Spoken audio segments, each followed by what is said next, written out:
On Q2, a trip back home takes a devastating turn. You cried. I mean, we both cried. There was really no tears left. A Billings woman has her life changed forever after her vehicle rolls 7 times on the interstate. Plus, a President Trump executive order gives new life to Coalstrip. We'll have those details. And sticker shock. Hundreds of billions of dollars a year they'd make on us on trade, and it shouldn't be that way. A trade war continues to erupt between the U.S. and China. The MTN 430 News starts right now. Good afternoon, and thanks for joining us. I'm Russ Riesinger. A Billings addiction counselor is lucky to be alive following a scary one-vehicle crash near Terry where her car rolled 7 times. 26-year-old Keely Milton was driving to Billings when her tire exploded, sending her into a whirlwind. Since then, she has continued to face struggles with doctors ultimately forced to amputate her left leg. But now, as our Charlie Kleps reports, the community, which she's helped for years, is rallying behind her. Following her accident, Keely was life-flighted here to Intermountain Health St. Vincent Regional Hospital, where she's been trying to recover with her family by her side.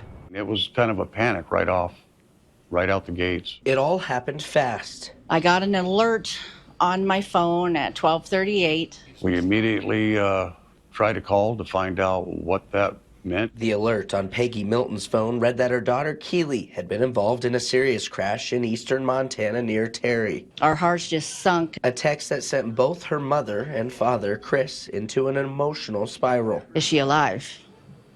You know, is she going to be okay? The thought of it and the devastation of she might not be with us anymore. The pictures are shocking. One of the tires on her car exploded, sending the vehicle into a rollover. Her parents say it rolled 7 times on the interstate. She was in emergency surgery for close to 14 hours. That surgery resulted in the loss of her left leg. It was devastating to us. As a mother, when you give birth to a child, they're whole, and then, you know, here she's going to be without her leg. To see her that way and who she is, as not just as a person, but you know, our daughter, you know, that's daddy's baby girl. Thankfully, the support has showed up in big ways. This GoFundMe page has already seen thousands of dollars in donations, in large part due to Keely's career as an addiction counselor at the Rimrock Foundation. She's kind. She's going to put other people's needs before her own. And it doesn't matter if it's her patients,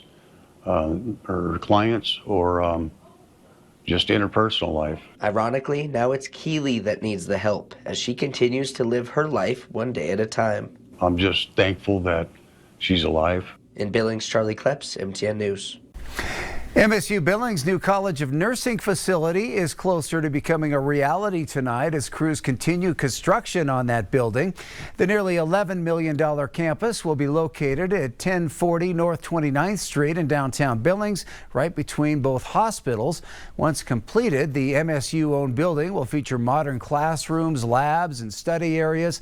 The cost of construction is being covered by a historic $101 million philanthropic investment made by Mark and Robin Jones to MSU in 2021.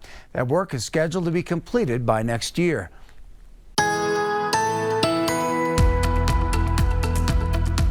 The map of Montana getting busy with advisories and watches into effect. The bay shaded areas, we got wind around the Fort Peck region, some of the valleys of western Montana.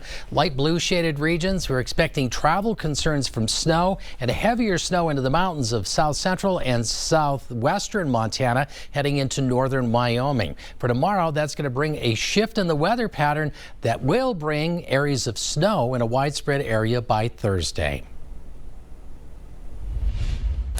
There's a new hearing today concerning the man deported to El Salvador who's had the Supreme Court weigh in on his side. At the White House yesterday, the Trump administration made it clear they have no intention of returning him to the United States despite that. And today, President Trump also doubled down on his fight with Harvard after the White House announced a freeze of $2.2 billion in grants. Erica Brown has the latest.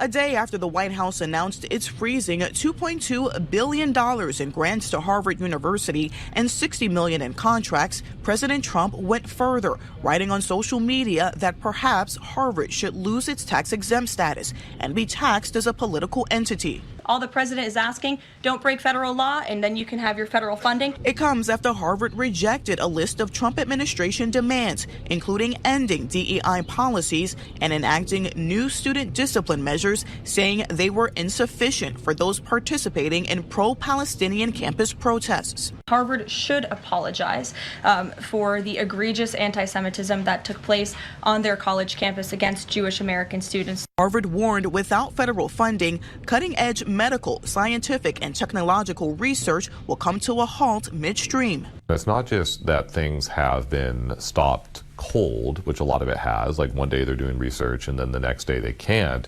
It's also the fact that they can't plan. Also today, there is a new hearing concerning the Maryland man the White House acknowledges was deported to El Salvador after an administrative error. Attorneys for Kilmar Abrego Garcia wrote in a court filing that the Trump administration has to at least request their client's return from El Salvador to comply with last week's Supreme Court order. The White House maintains he's a gang member, even though he was never charged or convicted of a crime. Enough is enough. My family can't be robbed from another day without seeing Kilmar. At the White House Monday, the president of El Salvador made it clear he has no intention of returning Abrego Garcia. The case could return to the High Court. Erica Brown, CBS News, the White House. President Trump has granted Coalstrip 2 years of relief from a Biden-era rule aimed at shutting down certain coal-fired plants. Coalstrip is one of nearly 50 plants to receive that exemption under a proclamation signed last week by the president. That proclamation implemented a less stringent version of mercury and air toxic standards, which were put into place by former President Biden and the Environmental Protection Agency just a few years ago. According to Montana Governor Greg Gianforte, forcing Coalstrip into early retirement would have cost Montana consumers an estimated $1.1 billion over the next 20 years. Nationwide, coal makes up 16% of U.S. electricity generation, but that number is much higher here in the Treasure State, right around 45%.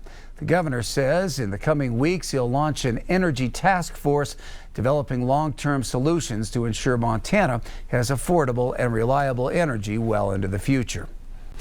The U.S. is in the middle of an escalating trade war with China, but despite efforts to not be reliant on products from China over the years, it is a top source for cheap goods. Scripps News Group's Dan Grossman examines what is called China trade shock and the potential impact of tariff uncertainty. In a tariff game of who will blink first, President Donald Trump is posturing that his gaze will be the strongest. We're going to have one shot at this, and no other president's going to do this, what I'm doing. The White House has hit dozens of countries with new tariffs, but none more than China, as the president has consistently smacked on new ones that now total over 100%. It shows the U.S.'s complicated and robust trading history with the world's second most populous country. Hundreds of billions of dollars a year they'd make on us on trade, and it shouldn't be that way. As of 2023, China was the cheapest source for 29% of products brought into the U.S., including footwear, metals, textiles, and electrical equipment. We got reliant on cheap product. That's exactly what happened in the United States. Kimberly Reuter is a supply chain expert. She says America's reliance on China for cheaper labor and manufacturing dates back to the recession years of the 1970s. We have to remember that China has been at this for 60 years. They have been laser focused on becoming the biggest manufacturer in the world. As of last year, China-based sellers represented nearly half of the top 10,000 sellers on Amazon in the U.S., according to the e-commerce intelligence firm Marketplace Pulse.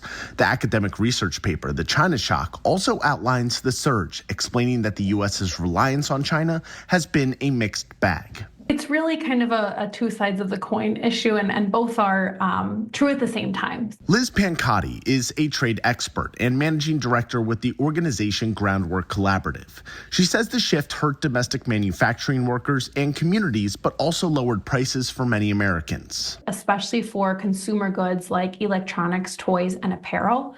This has some benefits for lower income households who spend a higher portion of their income on these goods. This all begs the question, can the president's tariff strategy unwind U.S. dependence on China for cheaper goods? If I'm a manufacturer deciding to build a plant here in the U.S. to onshore manufacturing, I'm wondering, okay, this is a massive, these are billion-dollar investments. I'm wondering, is this policy going to be in place long enough for it to pencil out in the long run, not just for the next week or two while Trump tries to make up his mind? On Trump's Liberation Day on April 2nd, the president said jobs and factories will come roaring back to our country, saying it's happening already. Some experts say it will take years to see the benefits. Dan Grossman, Scripps News Group.